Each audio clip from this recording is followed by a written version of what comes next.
Hello everyone. तो आज हम नए टॉपिक की तरफ बढ़ रहे हैं और नया टॉपिक हमारा आज का जो है वो क्लाउड वॉच पे है।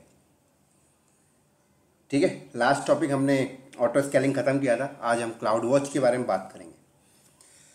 तो डायग्राम में समझते हैं। तो दोस्तों पहले क्लाउड वॉच देखते हैं कि है क्या, है ना। तो अगर मैं अब बात करूँ, आप अपना डाटा सेंटर ऑन प्रेमिसेस पे लगा रहे थे, तो वहाँ पर आप उन ऑन प्रेमिसेस में रिसोर्सेज के, सर्वर्स की, इन सब की मॉनिटरिंग कैसे करते थे। तो आप थर्ड पार्टी टूल्स के थ्रू करते थे, लाइक नागियोस, स्प्लैंक, मल्टीपल टूल्स हैं जो आपको पता है। लेकिन आज हम डिस्कस करने जा रहे हैं कि अगर हमारा डाटा सेंटर AWS के ऊपर लगा हुआ है तो वहाँ पर हमें AWS कौन सी सर्विसेज हमें प्रोवाइड करता है फॉर द मॉनिटरिंग के लिए। तो अगर आपका डाटा सेंटर AWS पे लगा है तो आप उन रिसोर्सेज की मॉनिटरिंग क्लाउड वॉच के थ्रू कर सकते हो। ये क्लाउड वॉच AWS की सर्विस है। हाँ, ये भी ऑप्शन है कि आप अपना नागियोस सेटअप लगा के भी कर सकते हो। ऐसा नहीं कि नागियोस नहीं कर सकते हो, लेकिन नागियोस AWS का सर्विस नहीं है। तो AWS अपने इनसे क्या सर्विस दे रहा है, क्लाउड वॉच। तो क्लाउड वॉच एक मॉनिटरिंग टूल की तरह काम करता है। तो हम क्लाउड वॉच के बारे में आज बात करेंगे। ठीक है, चलो तो पहले बात करते हैं कि क्लाउड वॉच है क्या। तो मैं आपको बता दूं, क्लाउड वॉच एक डैशबोर्ड है जिसको हम क्लाउड वॉच डैशबोर्ड बोलते हैं या रेपोजिटरी ऑफ डेटा भी बोल सकते हो। तो मैं यहां पे लिख रहा हूं cloud watch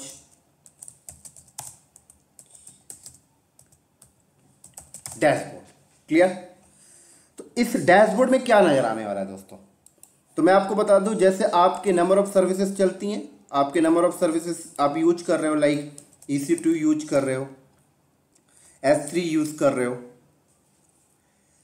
load balancer use कर रहे हो, राइट। ऐसे नंबर ऑफ सर्विसेज आप यूज कर रहे हो, SES यूज कर रहे हो, नंबर ऑफ सर्विसेज यूज कर रहे हो। तो आप कितना परसेंट इसको यूटिलाइज कर रहे हो, ये डेटा आपको कहाँ मिलेगा, ये मैट्रिक्स आपको कहाँ मिलेगा दोस्तों, ये क्लाउड वॉच पे आपको मिल जाएगा। क्लाउड वॉच में ये पूरी की पूरी मैट्रिक्स आपको ग्राफ के फॉर्मेट में, नंबर के फॉर्मेट में, स्टैक एरिया के फॉर्मेट में आपको नजर आता है, राइट। तो AWS क्या करता है, इन सब की मैट्रिक्स को सेंड करता रहता है क्लाउड वॉच के डैशबोर्ड पे। सारी मैट्रिक्स को क्या करता है, क्लाउड वॉच के डैशबोर्ड में सेंड करता रहता है। और इनका सेंड करने का इंटरवल टाइम क्या है दोस्तों, इसका इंटरवल टाइम होता है बाय डिफॉल्ट 5 मिनट्स का। तो आपको 5 मिनट इंटरवल टाइम से यहां पर अपडेट डेटा नजर आता रहेगा। और दोस्तों हम इसको हम बेसिक मॉनिटरिंग के नाम से भी कॉल करते हैं, बेसिक मॉनिटरिंग। और ये फ्री ऑफ कॉस्ट है। तो अगर मैं EC2 की बात करूं तो EC2 का CPU यूटिलाइजेशन आपको यहां पे नजर आएगा कि CPU कितना परसेंट यूटिलाइज हो रहा है, लाइक 70% तो आपको नजर आएगा साफ साफ। और इतना ही नहीं, आप चाहो तो यहां पर जो मैट्रिक्स आपको दिख रहा है नंबर के फॉर्मेट में, आप चाहो तो उसके ऊपर थ्रेशोल्ड डिफाइन कर सकते हो। क्या कर सकते हो दोस्तों, आप इसके ऊपर थ्रेशोल्ड लगा सकते हो। क्या लगा सकते हैं दोस्तों, हम इसके ऊपर थ्रेशोल्ड लगा सकते हैं। मैं यहां पे लिख देता हूं, थ्रेशोल्ड में क्या लगा सकते हो कि अगर CPU ग्रेटर देन हो जाता है 70% से, या लेस देन हो जाता है 25% से, तो आप ऐसे थ्रेशोल्ड लगा सकते हो कि अगर CPU ग्रेटर देन हो जाए 70% से ऊपर, तो हम उस पर क्या करना चाहते हैं, एक अलार्म क्रिएट करना चाहते हैं थ्रेशोल्ड की वैल्यू पे। तो आप थ्रेशोल्ड की वैल्यू में क्या लगा सकते हो दोस्तों, अलार्म क्रिएट करा सकते हो। और जब अलार्म क्रिएट हो जाए तो आप उस अलार्म के बेस पे क्या कर सकते हो, एक्शन ले सकते हो, टेक द एक्शन। क्या ले सकते हैं हम यहां पर, टेक द एक्शन। मैं यहां पे लिख देता हूं, टेक द एक्शन। और एक्शन लेने के लिए आप मल्टीपल रिसोर्सेज को दे सकते हो, लाइक जैसे एक्शन लेने के लिए मैंने SNS को दे दिया, और SNS बोलूं तो क्या है, सिंपल नोटिफिकेशन सर्विस। ठीक है, मैं यहां पे लिख देता हूं SNS stand for simple notification service. तो दोस्तों ये नोटिफिकेशन के लिए काम आता है। आपने SNS के अंदर मैंने एसएनएस के अंदर अपनी ईमेल आईडी सब्सक्राइब कर रखी है। तो ये क्या करेगा, जैसे मेरा सीपीयू 70% से ऊपर पहुंचा तो थ्रेशोल्ड उसको चेक करता रहेगा। थ्रेशोल्ड की वैल्यू से ऊपर गई तो अलार्म क्रिएट हुआ, अलार्म के बेस पे एक्शन लिया, एक्शन ने लेकिन एसएनएस को दिया, एसएनएस के अंदर मेरी ईमेल आईडी सब्सक्राइब थी, मुझे ईमेल आ जाएगा कि आपका सीपीयू 70 से ऊपर यूज हो रहा है। इसी तरीके से एक्शन लेने के लिए आप ऑटो स्केलिंग को दे सकते हो, जो लास्ट चैप्टर में हमने पढ़ा था। किसको? ऑटो स्केलिंग को बोल सकते हैं। तो आपने देखा ऑटो स्केलिंग क्या करता है, इंस्टेंस को ऐड करता है और निकालता है। इसी तरीके से दोस्तों आप एक्शन लेने के लिए, आप यहां पर एक्शन लेने के लिए लैम्डा फंक्शन को दे सकते हो। लैम्डा के बारे में बाद में बात करूंगा। लैम्डा सर्विस को दे सकते हो। लैम्डा सर्विस के अंदर आपने एक फंक्शन बनाया, फंक्शन में आपने कोडिंग डिफाइन की है, सीपीयू 70 से ऊपर जाए तो उसका साइज इंक्रीज कर दो। क्या करो, उसका साइज आप इंक्रीज कर सकते हो। तरीके से आप एक्शन लेने के लिए आप एनसिबल को दे सकते हो। दोस्तों एनसिबल क्या कर सकते हो, आप एनसिबल को बोल सकते हो। एनसिबल के अंदर आपने एक प्लेबुक डिफाइन किया है, प्लेबुक के अंदर आपने कोडिंग कर रखी है कि अगर सीपीयू 70 से ऊपर जाए तो अलार्म क्रिएट हो और टेक द एक्शन के लिए एनसिबल को देना है। एनसिबल के अंदर का प्लेबुक एग्जीक्यूट हो जाएगा। क्या लिखा हुआ है, मशीन का साइज बढ़ा दो। इसी तरीके से दोस्तों आप एक्शन लेने के लिए, आप यहां पर एक्शन लेने के लिए पाइथन स्क्रिप्ट को बोल सकते हो। तो पाइथन सर्विस के पाइथन के ऊपर आपने एक स्क्रिप्ट डिफाइन किया है कि जब भी आपके पास एक्शन लेने के लिए आए तो आप एग्जीक्यूट हो जाना। और क्या लिखा है, मशीन का साइज बढ़ा देना। और भी मल्टीपल चीजों को आप एक्शन लेने के लिए दे सकते हो दोस्तों। क्लियर? चलो अब देखो यहां पर, अब आपको यहां पर जो डेटा मिल रहा है ना, वो एवरी 5 मिनट इंटरवल टाइम से मिल रहा है और इसको हम बोलते हैं बेसिक मॉनिटरिंग। लेकिन एडब्ल्यूएस आपको एक फैसिलिटी प्रोवाइड करता है कि आप इसको 5 मिनट से चेंज करके 1 मिनट कर सकते हो। तो अगर आपने इसको 5 मिनट से चेंज करके 1 मिनट कर दिया तो डेटा 1 मिनट के इंटरवल टाइम से अपडेट होने लगेगा, यहां पे आपको नजर आने लगेगा। और दोस्तों इसको कहा जाता है डिटेल मॉनिटरिंग। डिटेल मॉनिटरिंग कहा जाता है और ये पेड है, फ्री नहीं है। डिटेल मॉनिटरिंग आपका पेड है, बेसिक मॉनिटरिंग आपका फ्री है। ये आपको याद रखना है हमेशा। मैं यहां पे लिख देता हूं, पेड है ये। क्लियर? चलो थोड़ा सा आगे लेके चलता हूं आपको। अब मैं बात करता हूं कि आपने एडब्ल्यूएस के ऊपर एक EC2 बनाया, ठीक है? बहुत ध्यान से सुनना मेरी बात को, बहुत ही इंपॉर्टेंट है। इंटरव्यू में बहुत ही ज्यादा इसके ऊपर क्वेश्चन पूछा जाएगा।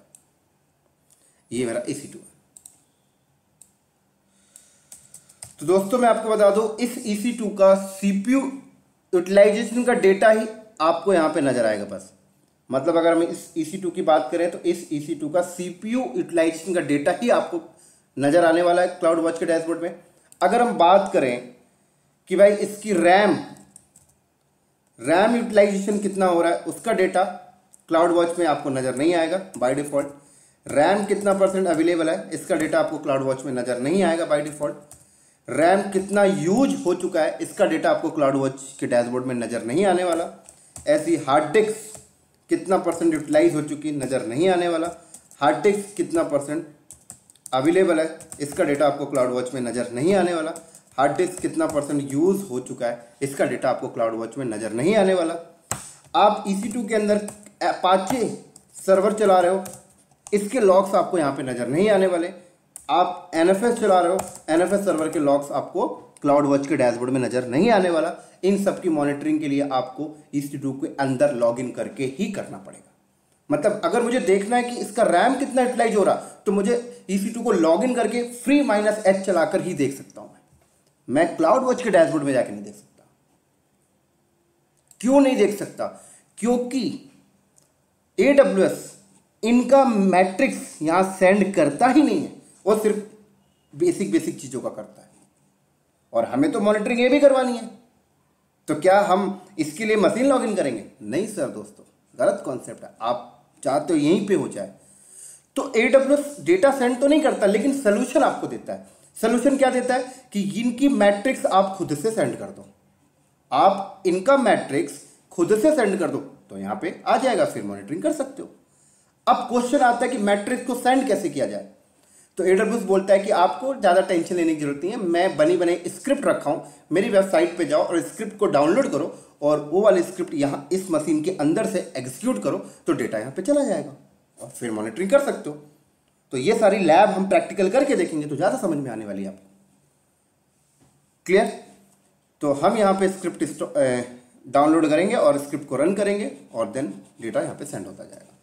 तो आई होप ये चीज़ें आपको समझ में आ रही होंगी। क्लियर? अगला चीज़ दोस्तों, हमारा क्लाउड वॉच जो है ना वो IoT को भी सपोर्ट करता है।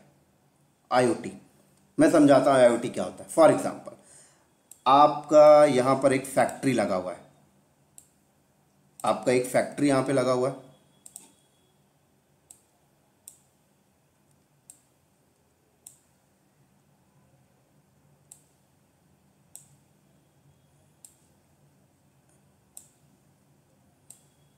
ठीक है, ये आपका फैक्ट्री है, मैं यहाँ पे लिख देता हूँ ये पावर प्लांट है फॉर एग्जांपल। आप लोगों ने देखा होगा इलेक्ट्रिसिटी के प्लांट या कोई भी प्लांट ले लो, स्टील प्लांट, तो इस प्लांट के अंदर मल्टीपल कंपोनेंट चल रहे हैं और उस कंपोनेंट का टेम्परेचर बहुत ज़्यादा हाई हो जाता है। तो टेम्परेचर को मेजरमेंट करने के लिए हम क्या करते हैं, IoT का डिवाइस यूज़ करते हैं। तो हमने फैक्ट्री के कंपोनेंट के पास में क्या लगा दिया दोस्तों, IoT लगा दिया। तो हमारा IoT का डिवाइस क्या करेगा, सारे टेम्परेचर के डेटा को अपने पास कलेक्ट करेगा और अगर हमने अपने IoT को क्लाउड वॉच से बाइंड कर रखा है तो क्लाउड वॉच को दे देगा। तो क्लाउड वॉच को दे देगा तो आपको यहीं पे पता लग जाएगा हमारे इस फैक्ट्री का कंपोनेंट इतना % हीट हो रहा है, तो आप उस पर थ्रेशोल्ड डिफाइन करके SNS को दे सकते हो और कंपनी के MD को ईमेल सेंड करा सकते हो। तो दोस्तों ये भी कॉन्सेप्ट हमारे इसमें क्लाउड वॉच में है। तो ऐसे समझ लो बहुत ही ज़्यादा इंपॉर्टेंट टॉपिक है क्लाउड वॉच। ठीक है, एक चीज़ मैं और बता दूं आपको, आप अपने रिसोर्सेज पे इवेंट्स भी जनरेट कर सकते हो, है ना। कोई भी एक्टिविटीज़ हो तो मुझे उसका इवेंट्स आ जाया करे। तो दोस्तों ये क्लाउड वॉच की बेसिक थ्योरी थी। जब हम इसका लैब करेंगे तो ज़्यादा आपको समझ में आने वाला है। तो थ्योरी मैं यहीं पे स्टॉप करता हूँ और नेक्स्ट वीडियो में लैब पे बनाऊँगा। क्लियर? तो चलो दोस्तों, बाय बाय।